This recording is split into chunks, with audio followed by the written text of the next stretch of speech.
안녕하세요. 저는 한때는 돈돈거리는 그저 재벌집 기생충 아들의 아내로 5년간 살았던 여자입니다. 거기서 저는 생각조차 하기 싫은 일을 경험하게 됐는데요. 10년쯤 지나고 나니 조금은 담담하게 그때의 이야기를 누군가에게는 털어놓고 싶어져서 이렇게 사연을 쓰게 되었습니다. 저는 어릴 때 가난하게 컸습니다. 그래서 결혼은 꼭 돈 많은 남자와 하려고 20대 때 정말 별짓을 다해서 결혼했죠. 남편을 꽉 잡으니 부잣집 시댁에 입성하는 건 어렵지 않더군요. 더군다나 저는 들어가면서 아이까지 낳았기 때문에 사랑을 듬뿍 받기도 했습니다. 남편이 장남이었고 늦은 결혼이었기 때문이죠. 안 그래도 분위기가 삭막했던 시댁은 아이가 태어나니 생기가 돌더군요. 아들은 시부모님의 사랑을 독차지했습니다. 그런데 그런 사랑도 4살쯤 되니 점점 식더군요.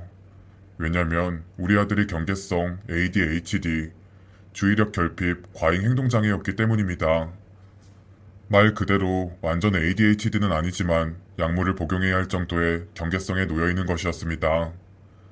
평소에도 산만하다, 집중력이 약하다는 얘기는 들었지만 아이니까 그게 당연하다고만 생각해왔는데 딱 진단을 받고 나니 정말 머리가 멍해지더군요. 그래서 저는 다니던 직장도 그만두고 아이 치료에만 집중했습니다. 그러나 문제는 시댁이었습니다. 아이가 경계성 ADHD로 태어나서 그런지 그 모든 책임이 저한테로 와 있더군요. 그러니까 모든 게 다 제 탓이었습니다. 그 이유도 정말 어이가 없었죠. 남편은 소위 명문대를 나왔는데 저는 지방대를 나왔기 때문이라더군요. 그뿐만이 아닙니다. 저희 집이 가난하다는 것도 그 이유 안에 포함되어 있더군요. 못 배운 사람, 못 가진 사람들을 운운하면서 유전자를 운운하는 걸 들으면서 정이 뚝 떨어지더군요. 아니, 웃기잖아요. 가난하다고 혹은 엄마가 공부를 못한다고 장애를 갖게 되는 건가요? 어쩜 그런 생각을 할 수 있는지 시부모님의 머릿속이 정말 궁금해졌죠. 아, 그제야 저는 시댁의 민낯을 보고 있다는 생각이 들었습니다. 손자에게 장애가 있다면 이렇게 서로의 탓을 하는 게 아니라 어떻게 하면 아이를 잘 돌볼 수 있는지부터 논의해야 하는 거 아닌가요? 그러나 저를 무시하는 건 그래도 100번 참을 수 있었습니다. 엄마니까 충분히 다 견뎌낼 수 있었죠. 하지만 아이까지 무시를 당하기 시작하자 참을 수가 없더군요. 서방님까지 결혼을 하자 저와 아이에 대한 무시는 더 심해졌습니다. 동서가 명문대를 나왔기 때문이죠. 동서와 서방님 그리고 남편까지 전부 동문이었습니다. 다들 자기들끼리 아는 얘기를 하더군요. 그 속에서 저는 점점 소외되고 있었습니다. 그런 속물들 사이에 있다 보니 저는 점점 이를 갈게 되더군요. 아이를 어떻게든 정상적인 아이로 만들어 놓으려는 오기가 말입니다. 시부모님은 저희 아이 때문인지 동서에게 빨리 아이를 낳으라고 압박을 하셨습니다. 똘똘한 손자가 있었으면 좋겠다고 하시는데 그 말에 정말 눈물이 핑 돌더군요. 만약 동서의 아이가 태어나면 우리 아이는 정말 찬밥 신세가 될 것 같았습니다. 동서도 그런 시부모님의 권유로 결혼한 뒤 프리랜서 일을 그만두고 집에서만 있었습니다. 임신 전 태교가 중요하다면서 교양 강의를 들으면서 지내더군요. 아주 고상한 며느리 나셨습니다. 그런 걸 보니 정말 속안에서 불길이 타오르더군요. 그런 상팔자인데도 시댁에서 무슨 가족 행사나 제사가 있으면 늘 꼴찌로 나타났죠. 저는 전날부터 장보고 재료 손질하고 하느라 허리가 굽어져 있었는데 말이죠. 그런 동서한테 눈을 조금 흘겼는데 시어머니가 제 눈을 보시면서 못 배운 사람들이 남을 시기하고 질투하는 거라면서 저를 타박하시더군요.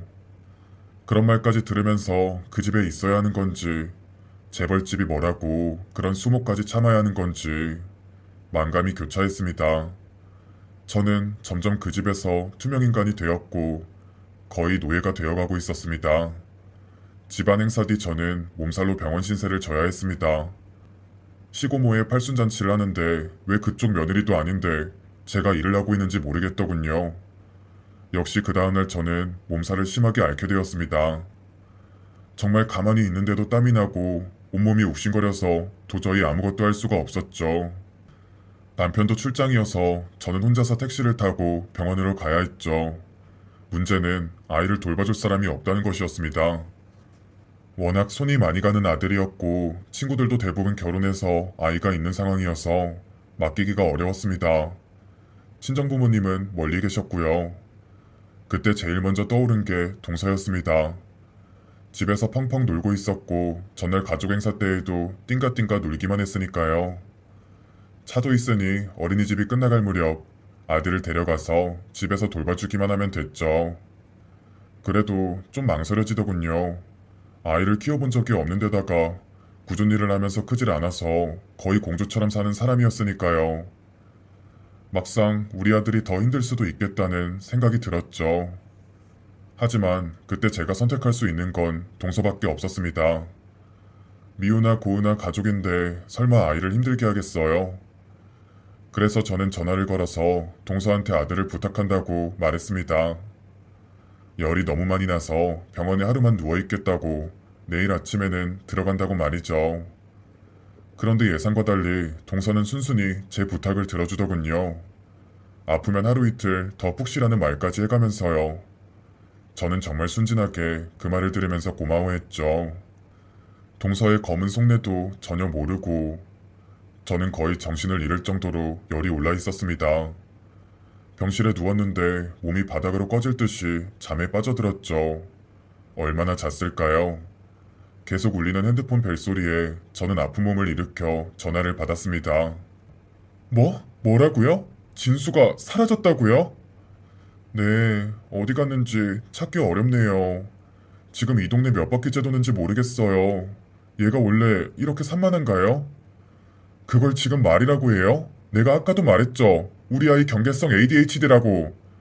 주의 산만해서 집중력이 약하다고. 그러니까 잠시라도 방심하지 말라고. 아니 그래도 5살이면 다 큰 거 아니에요? 그런 애가 아이스크림 먹겠다고 때를 쓰니까 그럼 나갔다 오라고 허락해준 건데 편의점이 정말 코앞에 있다고요. 뭐? 진수를 지금 내보냈다고요? 아이 혼자서 어떻게 거길 찾아가요? 아직 5살밖에 안 됐다고요. 그건 평범한 아이들도 어려워하는 거라고. 동서, 미쳤어? 네? 형님, 지금 말 다 하셨어요? 저도 피곤한데 아이 봐달라고 해서 호의로 봐줬는데. 저는 그 자리에서 손목에 잡힌 주사 바늘을 빼고 바로 동서의 집으로 갔습니다. 가는 내내 펑펑 울었습니다. 도저히 일반적인 상식으로는 아이 혼자 밖에 내보낸다는 게 이해가 안 갔죠. 고의가 아닌 이상 그럴 리가요. 아무리 코앞이어도 5살짜리 아이가 길을 건너가야 하는 그 편의점에는 위험해서 어떻게 간다는 건지. 설마 아파트 밖에까지도 혼자 내보낸 걸까요? 걸으면서도 정말 머릿속이 터질 것 같았습니다. 그런데 도착해보니 남편이 현관문을 열어주더군요. 순간 기분이 싸했습니다. 촉이라는 게 이상했죠. 출장 간다고 나간 사람이 무슨 일인지 좀 의아했습니다. 하지만 묻지 않았습니다. 저는 현관에서 거실까지 거의 쓰러질 듯 휘청거리면서 걸어갔습니다. 남편 말고도 시댁 식구들이 소파에 앉아있더군요. 너무 울분에 찼습니다. 그렇게 마냥 손 놓고 앉아있는 것도 너무 화가 나더군요. 그래서 저 동서한테 가서 있는 힘껏 뺨을 세게 때렸습니다. 갑자기 놀란 동서가 저를 무섭게 쳐다보더군요. 그래서 또 한 번 손을 올렸습니다. 그런데 이번엔 남편이 옆에서 제 손목을 잡더군요. 그만해. 그런다고 아이가 돌아오는 것도 아니잖아. 지금은 아이를 찾는 게 우선이지. 내 탓, 니 탓할 시간이 아니잖아. 그래, 당신 말 잘했다. 당신 왜 이 시간에 여기 있어? 나한테 잘 설명해줘봐. 그랬으면 처음부터 동서한테 안 맡겼을 거잖아. 나도 너무 놀라서 겨우 시간 뺏어 온 거야. 당신만 진수 엄마 아니야. 나도 진수 아빠라고. 여기 있는 사람들 다 진수를 진심으로 걱정하고 있다고. 당신만 그런 거 아니니까 호들갑 떨지 말라고. 저는 남편에게 손목을 잡힌 채 하염없이 눈물을 흘렸습니다. 병원에서 바로 온 터라 손에 힘이 없었는데 정말 쓰러질 것 같았습니다. 그때 시어머니가 저를 보면서 혀를 끌끌 차더군요. 저런 이 아이가 ADHD지. 지금 그렇게 흥분한다고 뭐가 달라지니? 아니, 지금 그럼 제가 제정신일 수 있어요? 어머니도 정말 너무하세요. 그동안 진수한테 모진 소리 많이 하셨잖아요. 저는 차별해도 돼요. 차별받아도 다 이겨낼 수 있으니까. 근데 우리 진수는 무슨 죄가 있어요? 네? 그러시면서 교회 가서는 다른 아이들을 사랑으로 품으라고 말씀하실 자격이 있으세요? 그러면 정말 천벌 받으세요. 뭐? 지금 시애미한테 할 말 다 했어? 아니요. 저 정말 그동안 참아왔던 거 여기 목 끝까지 찼어요. 아니 너무하잖아요. 왜 이 시간에 다들 앉아 계신 거예요? 아이는 어디까지 찾아보신 거예요? 네? 아니 찾을 의향은 있으신 거예요? 저는 정말 울분에 차서 시어머니한테도 악을 썼습니다. 참을 수 있는 한계점에 다다라 있었죠. 평소에는 그렇게 얌전하던 제가 그렇게 악을 쓰니 시부모님도 놀란 표정을 지으셨습니다. 그런데 말을 해도 하나도 통쾌하지 않았어요. 제 머릿속에서는 온통 아들 생각뿐이었죠. 그래서 저는 터덜터덜 집을 나갔습니다. 일단 아이가 갈 만한 주변 일대를 돌아보기 위해서죠. 이후 저는 살림도 남편도 나몰라라 하고 아이를 찾으러 다녔습니다. 경찰한테도 신고해서 주변 CCTV들도 다 돌려보았죠.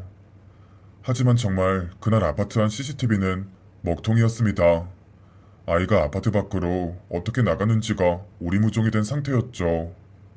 명품 아파트에 산다고 했는데 정말 그 안의 모든 시스템은 허술하더군요. 주변 일대 외에도 아이가 갈 만한 문구점이나 편의점, 놀이방, 노래방, PC방 등등 안 가본 데가 없습니다. 하물며 전국의 보육원도 가보고 실종된 아이들이 갈 만한 곳에도 눈물을 머금고 찾아가 봤습니다. 행여나 있을까 해서 앵벌이 아이들이 있다는 곳까지 찾아가 본 거죠. 그래도 정말 단서를 못 찾았습니다. 어쩜 이렇게 감쪽같이 사라졌을까요? 정말 이러다 미칠 것 같더군요. 하늘로 솟았나 땅으로 꺼졌나. 그러다가 지치면 집으로 들어가서 쉬고 옷까지도 챙겨서 나왔습니다. 아이를 찾으러 다니는 것도 체력이 있어야 가능하더군요. 그날도 잠깐 집에 들어갔는데 남편이 없었습니다. 집은 휑했습니다. 사람의 흔적이 전혀 느껴지지 않았죠. 저는 아이 방에 들어가서 아이 사진을 붙잡고 울었습니다. 사진에다 대고 지금 어딨니? 밥은 잘 먹고 있니? 사람만 달라고 빌었습니다. 아, 모든 게 꿈이었으면 했습니다. 그날 내가 아프지만 않았어도, 그날 내가 동서한테 맡기지만 않았어도 우리 아이는 지금 내 곁에 있었을 텐데. 자꾸만 안 좋은 쪽으로 생각을 하게 되더군요. 아파트 난간에 서서 밑을 한참 내려다보다가 저는 주저앉았습니다. 거기서 저는 뛰어내릴 생각을 하고 있는 제 자신을 발견한 것이죠. 그리곤 한참 또 울었습니다. 지금 아이를 찾아야지 울고만 있을 때가 아니라고 마음을 다잡아야 했죠. 저는 더 독해져야 했습니다. 그렇게 혼자서 즉석밥을 전자레인지에 돌려서 밥을 먹었습니다. 김치국물에 그냥 비벼서 먹었죠. 속이 든든해야 하는데 밥도 잘 넘어가지 않았습니다. 사는 게 아니었죠. 그렇게 한참 멍하게 앉아있는데 식탁 위에서 뭔가 반짝반짝거리는 게 있더군요. 뭐지? 자세히 봤더니 글쎄 여자 손톱 매니큐어였습니다. 저는 그걸 짚고 한참을 쳐다봤습니다. 저는 살면서 한 번도 매니큐어를 한 적이 없었고 최근에는 더더군다나 아들 찾아다니느라 그럴 정신이 없었죠. 그런데 자꾸 이걸 보고 있으려니 동서가 떠오르더군요. 동서는 손톱이 늘 화려했거든요. 예쁘긴 한데 너무 화려해서 촌스럽달까요? 그런 느낌을 늘 갖고 있었는데 저는 그걸 사진으로 찍어두었습니다. 그 순간 그동안 의심이 들었다가도 아닐 거야 하고 넘어가 버렸던 동서에 대한 의심이 다시 스멀스멀 올라왔습니다. 왜냐면 하필 그날 CCTV가 없었다는 것도 그렇고 출장 간다던 남편이 그날 집에 있었던 것도 말이 안 됐죠. 시댁은 가까이 있었으니까 저보다 먼저 도착해 있을 수도 있지만 남편은 출장 간다던 장소도 멀었는데 하물며 직장도 2시간은 넘는 거리였는데 그렇게 빨리 와 있을 수가요. 점점 그렇게 생각을 하다 보니 동서와 남편의 사이가 의심이 되기 시작하더군요. 제발 그것만은 아니길 바랐는데 정황상 두 사람 사이에는 분명 어떤 관계가 있다는 확신이 들기 시작했습니다. 그러다가 저는 깨달았습니다. 우리 아이를 찾으려면 그러니까 동서부터 캐봐야 한다는 걸요. 왜 제가 진작 그 생각을 못했을까요? 그날 있었던 일들에 대해서 코치코치 물어보고 증거를 요구했어야 했는데 저는 정신을 차리고 다음날부터 동서의 뒤를 밟기 시작했습니다. 대부분 집에 있다가 한가하게 운동을 나가더군요. 조카가 없어졌는데 하물며 자기 때문에 그렇게 된 건데 왜 저렇게 태어날까? 그렇게 며칠을 쫓아다녔습니다. 그러던 어느 날이었습니다. 그날은 평소 동선과 다르게 다니더군요. 저녁 늦은 시간에 동서가 집을 나왔습니다. 저는 떨리는 마음으로 뒤를 쫓아갔죠. 동서는 데이트가 있는지 멋지게 차려입고 있었고 표정이 밝아 보였습니다. 저런 모습을 보니 미칠 것 같더군요. 저는 하루하루 피가 말라가는데 말이죠. 그런데 쫓아가면 쫓아갈수록 몸에 소름이 돋았습니다. 동서가 그 시간에 찾아간 곳은 바로 저희 집이었습니다. 아, 말도 안 돼. 정말 눈물이 주룩주룩 흐르더군요. 저는 제 핸드폰 메시지를 보고 나서 더 화가 났습니다. 남편이 제게 메시지로 재차 물어본 게 있었죠. 오늘 회사 사람들 집에 초대해서 회의한다고. 그러니까 미안한데 주변 모텔 가서 자라고. 왜냐면 저는 대부분 아이를 찾아다니느라 전국을 돌아다녔고, 그래서 늘 지역의 어느 모텔에서 숙박을 하는 경우가 많았죠. 그래서 오늘 하루도 그럴 거라고 예상을 했겠죠. 그래서 저도 오늘은 부산 여기서 며칠 더 지내고 갈 거야. 걱정 마. 라고 단문을 보냈습니다. 거기에 남편은 또 애쓴다, 애써 라는 답을 보내왔죠. 저는 그 애쓴다, 애써라는 말을 듣고 어떤 뜻으로 말하는지 이상한 기분이 들더군요.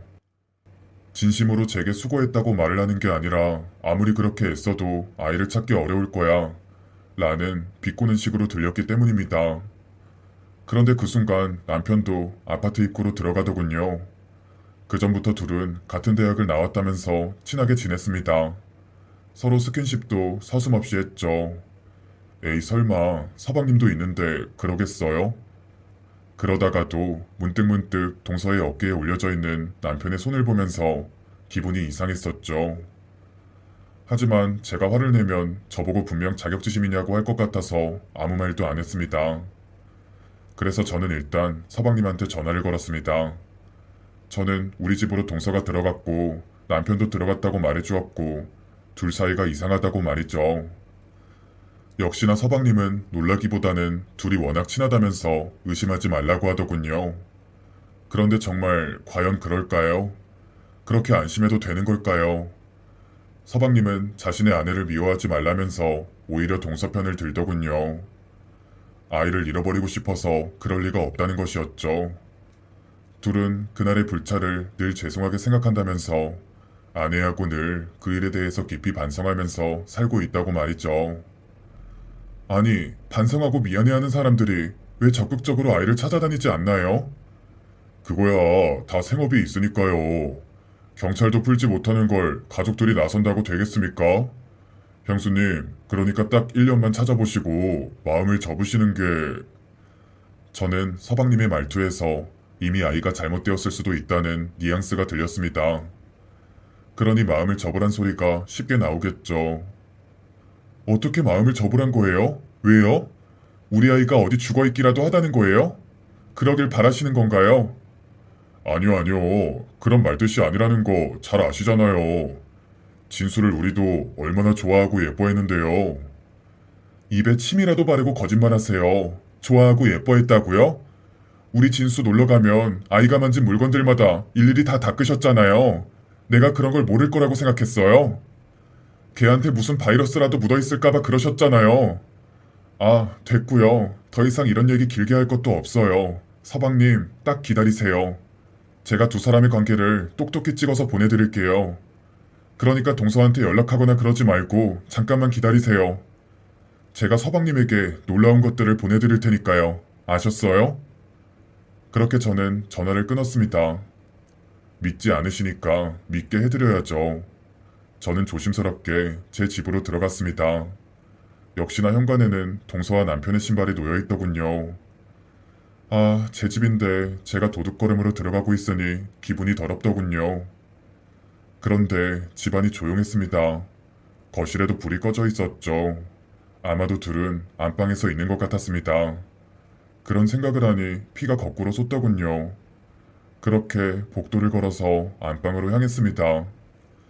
큰 집이다 보니 복도가 길었죠. 그러다가 남편 서재를 지나는데 핸드폰 소리가 울리는 것이었습니다. 저는 너무 깜짝 놀라서 얼른 서재 안으로 들어갔습니다. 남편하고 동서한테 들키면 안 되니까요. 근데 아무리 찾아도 핸드폰이 보이지 않았습니다. 어딨지? 어딨지? 그리고 더 소름 돋았던 건 이 핸드폰 벨소리가 끊어졌다가도 다시 울린다는 것이었죠. 그러니까 전화를 걸었다가도 다시 걸어오는 것이었습니다. 그러다 저는 핸드폰이 들어있는 것으로 의심되는 한 물체 앞에서 걸음을 멈췄습니다. 그건 바로 각티슈였죠. 정말 핸드폰 벨소리는 그 안에서 울리고 있었습니다. 그동안 그 안에 교묘하게 숨기고 살고 있었다니 저는 그렇게 전화를 받았습니다. 그런데 받자마자 상대는 욕부터 내뱉더군요. 아이씨, 당신 왜 이렇게 연락이 안 돼? 어? 정말 이 아이가 잘못되기라도 바라는 거야? 네? 여보세요? 죄송합니다. 저는 핸드폰 주인이 아니라 아내인데요. 아까 하신 말씀이 무슨 말씀인지 아이라니요? 혹시 진수를 데리고 계십니까?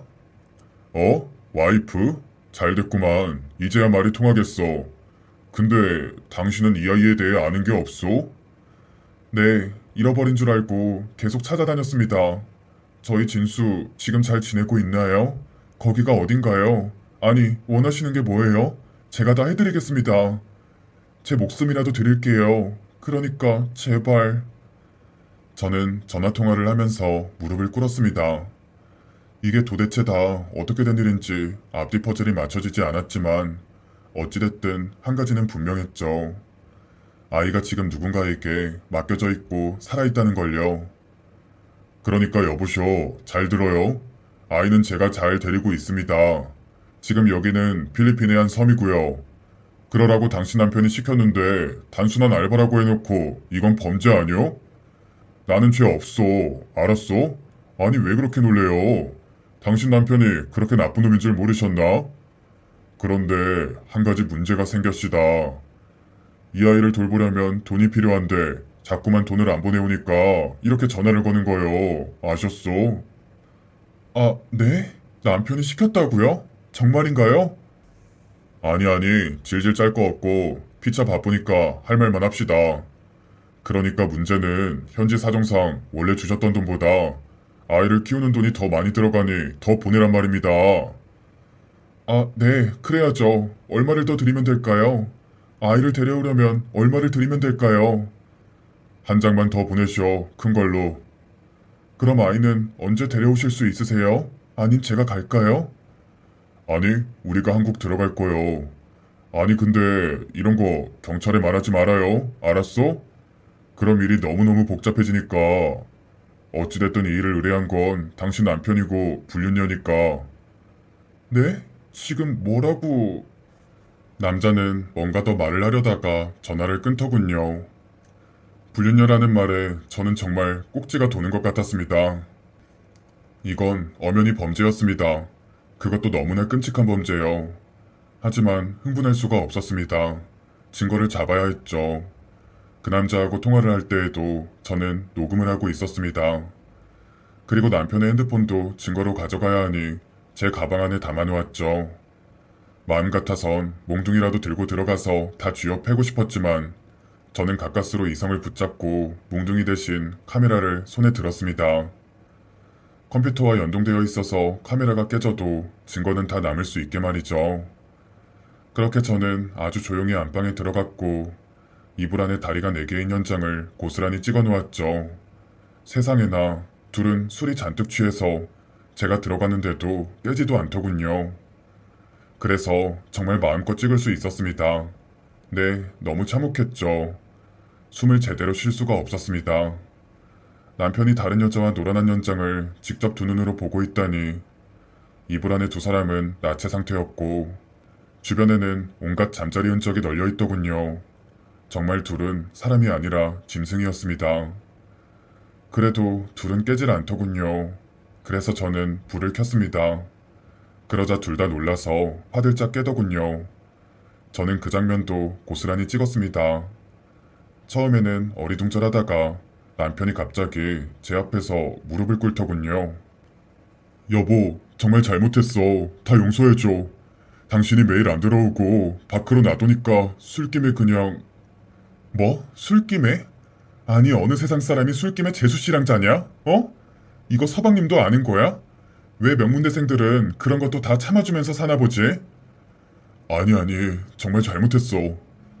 근데 나는 지금 당신이랑 동서랑 놀아난 것도 참을 수 없지만 우리 아들을 그렇게 만든 장본인이 당신이라는 사실에 치가 떨려. 그러니까 당신 콩밥 먹을 각오해.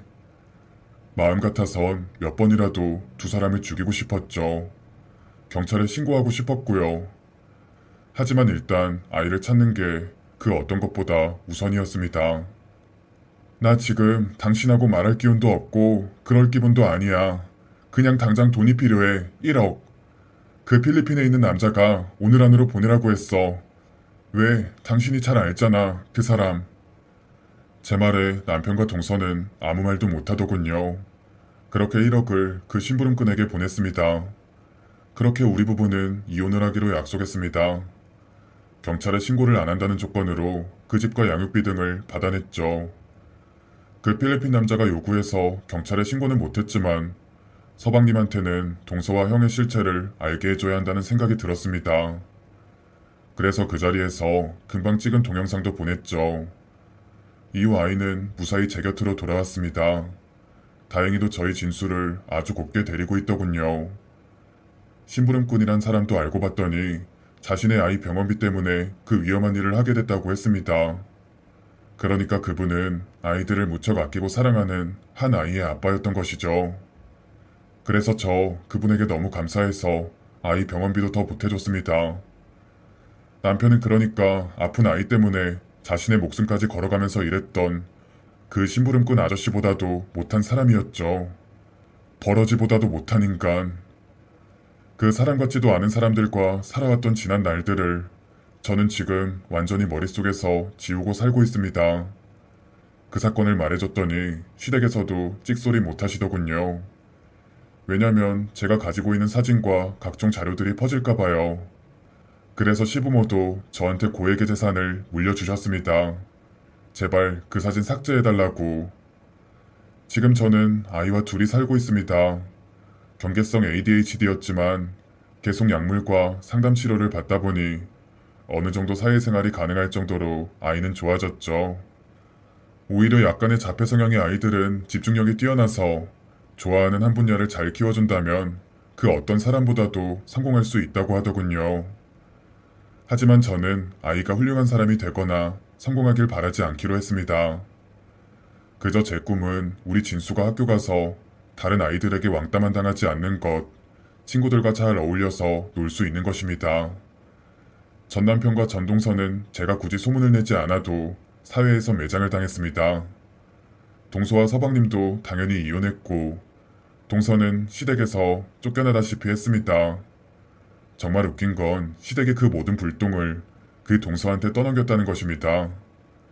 자기 아들 잘못은 마치 하나도 없는 것처럼 말이죠. 그게 그들이 사는 방식인 것 같았습니다.